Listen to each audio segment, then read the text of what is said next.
Building of your character. నీ వ్యక్తిత్వం కట్టబడే ఒక కార్యం అదే ప్రియులారా. గ్లోరీ టు గాడ్, ఆమేన్, హల్లెలూయా. నా బోధ నన్ను కట్టును కాక, నువ్వు వినుచున్న బోధ నిన్ను కట్టును కాక. సహనము, yes sir, the suffering works patience. శ్రమలు, నిందలు, శోధనలు నీలో సహనాన్ని పుట్టిస్తున్నాయి, ఓర్పును పుట్టిస్తున్నాయి. యోబు సహనం గురించి బైబిల్లో చదివారా? అది బైబిల్ బ్రదర్, అది చరిత్ర. కానీ ఈ రోజున నువ్వే ఒక యోబువి. ఆ సహనము నీలోనే ఉంది. Praise the lord, amen. Brother జీవితం వైపు చూద్దామండి.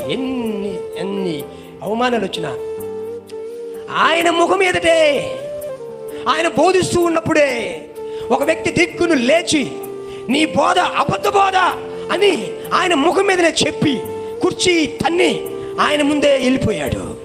మరొక వ్యక్తి లేచాడు, అదే కార్యం చేశాడు. మరొక వ్యక్తి లేచాడు, అదే కార్యం చేశాడు. అలా వాక్యం చెప్తున్నప్పుడు ఒక 10 మంది దాకా ఇంచుమించుగా అదే పని చేసి హాల్లో నుంచి వెళ్ళిపోతే ఆయన గుండె ఎంత వేదన పడిందో.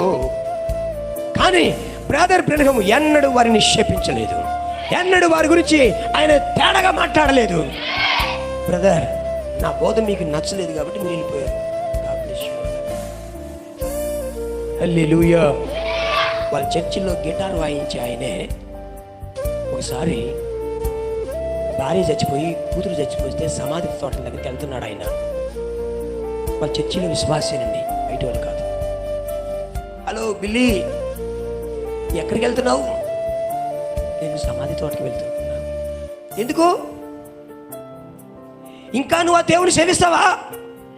ఇంకా నా విశ్వాసంలో కొనసాగుతావా అని ఆయన్ని హేళనగా మాట్లాడాడు. కానీ బ్రదర్ బ్రహ్మ కిమ్మెత్తు మాటలో ఒక చిన్న మాట కూడా ప్రత్యుత్తరం ఇయ్యలేదు. ఏడ్చుకుంటూ వెళ్ళిపోయాడు. అయినా మనకి మహిమ కలుగును గాక. బ్రదర్ బ్రహ్మ జీవితంలో ఎన్ని రకాల శోధనలు, ఎన్ని రకాల పరీక్షలు, ఎక్కడ కూడా ఆయన దూషించలేదు. ఈ వేదిక మీద కూర్చున్న నా ప్రశస్త సహోదరులు అన్నాడు. ఈ పనికి మనోడు నన్ను తిట్టాడు, ఇక్కడికి వచ్చి చూడు ఎంత బాగా మాట్లాడుతున్నాడు అనలేదు పిల్లలు. ఇతడు నా గురించి మన మధ్య ఆ ఊళ్ళో కొత్తపాలెంలో చెడ్డగా మాట్లాడినట్ట. ఇప్పుడు చూడు, ఓ పెద్ద గురిగింజ నుంచి కూర్చున్నా ముందు hallelujah brother Brahma God bless you అంటాడు అని అనలేదు పిల్లలు. My precious brother,